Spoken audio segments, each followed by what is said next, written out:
Në këtë insert, do të njihemi me shenjat e zodiakut që do të gjejnë dashurinë deri në fund të këtij muaji. Gaforja. Për gaforët fundi i muajit është veçanërisht i favorshëm për zhvillimet romantike.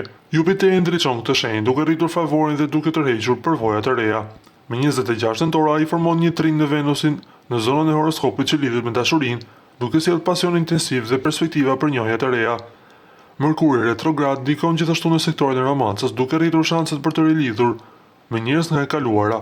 Një takim i rastësishëm ose online mund të ringjallë një histori të vjetër. Akrepi. Për akrepët, kjo periudhë është intensivisht dashurore. Venusi në shenjën e tyre rrit charmin dhe bën tërheqjen e njerëzve të rinj më të lehtë se kurrë.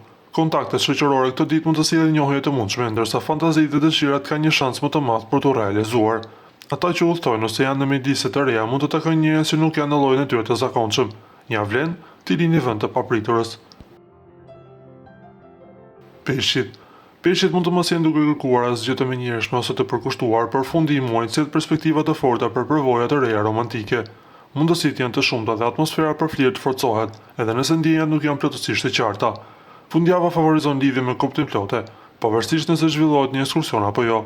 Mund të ketë një tërheqje me dikë që jeton diku tjetër ose ka një stil jetese të ndryshëm. Me pak durim, kjo dinamikë re mund të zhvillohet me një ritëm të qëndrueshëm dhe të bukur.